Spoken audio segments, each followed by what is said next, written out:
The word underscore underscore name underscore underscore in Python represents a special variable.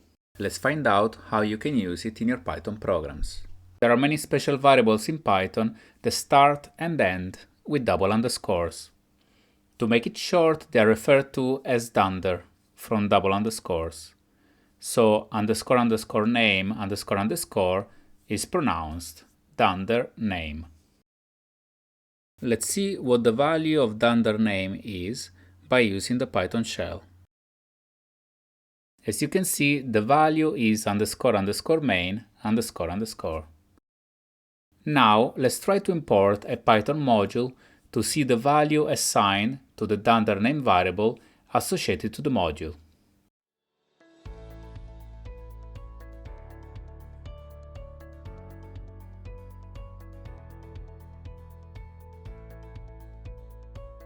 So after importing the random module, we can see that the value of dunder name for the module is random.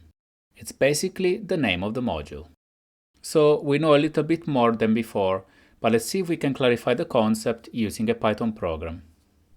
Create a file called understand underscore name underscore main.py, and this file will contain the following code.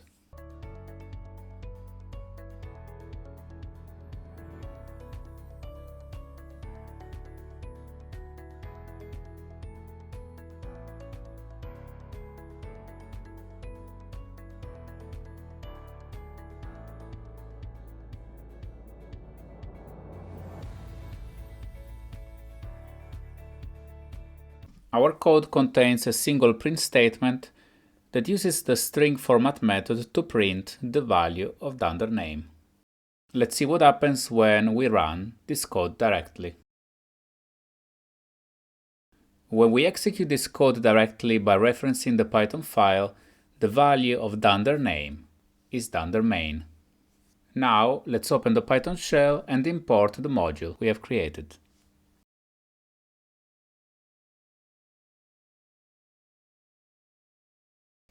So this time the value of dunder name is understand underscore name underscore main. It's basically the name of our Python module. The behavior is exactly the same we have seen before when we imported the random module. But why the value of dunder name is different depending on the way we run our Python code?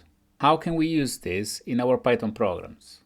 To explain this concept, we will create a Python program that calls three different functions. We will use the file.py that we have created before.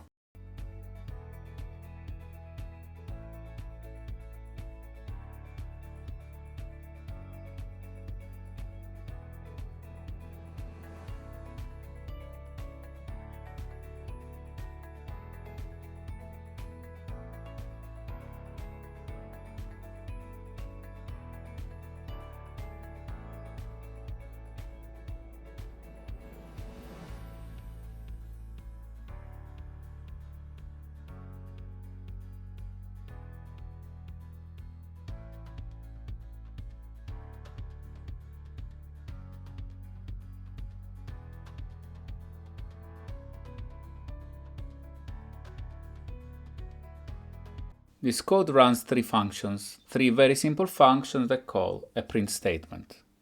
When we run our code, we see the output of the three functions.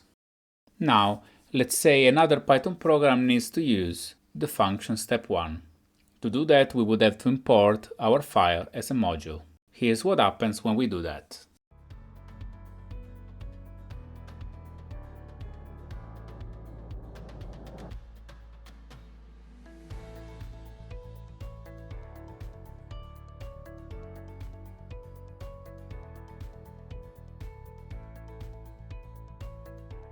After importing the module, we can execute the function step 1. The problem is that when we import the module, the three functions step 1, step 2, and step 3 are executed automatically. To prevent this behavior, we can check if the value of dunder name is equal to dunder main. In this way, the code inside the if condition is executed only if the Python file is called directly, and is not executed when it's imported as a module. Let's find out how our program becomes. We just need to add an extra if statement.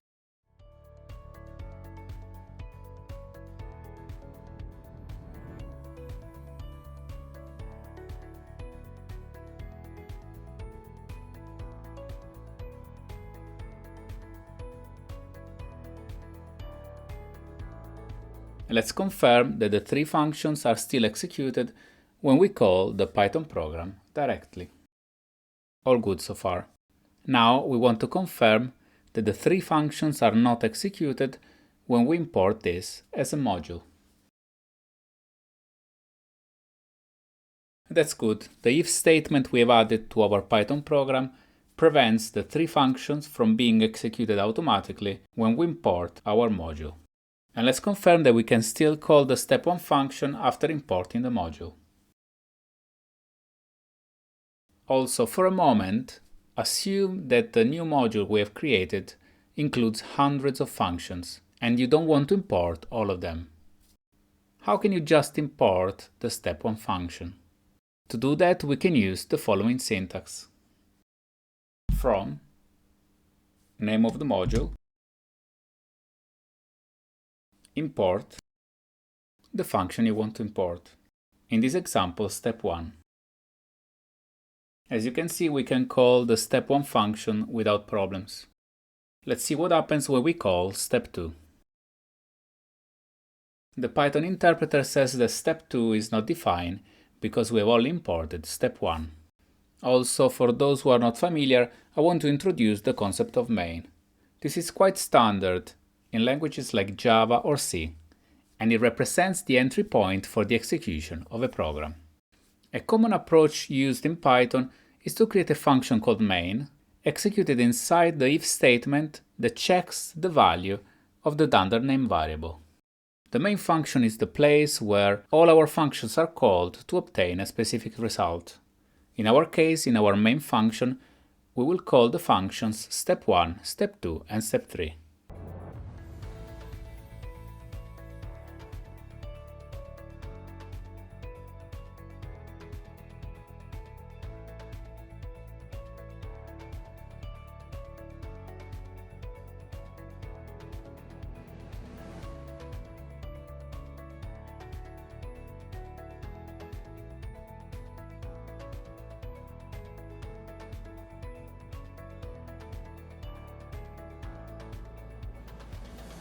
Naming the function main is just a common naming convention. It's something that you can use to increase the readability of your code because it's a concept well known to other developers. In reality, you could use any name you want for the main function.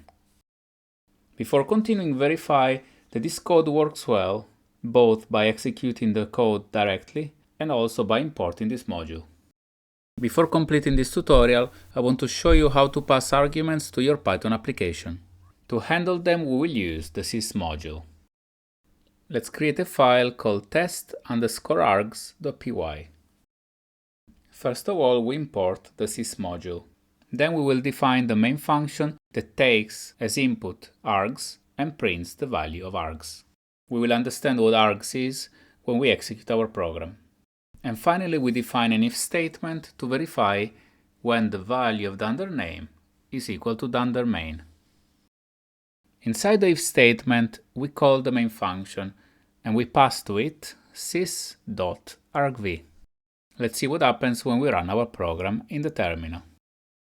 The first argument received by the Python program is the name of the file.py itself, test_args.py. Let's see what happens if we pass two arguments arg1 and arg2. This time our program prints a bigger list. The first item of the list is still the name of the Python program, the second item is arg1, and the third item is arg2. Let's update our program to print the type of the args variable. As you can see, the args variable is of type list. When dealing with arguments in a Python program, we can also unpack the arguments we need in our program and exclude the name of the program itself. For example, let's create a program that calculates the product of two numbers.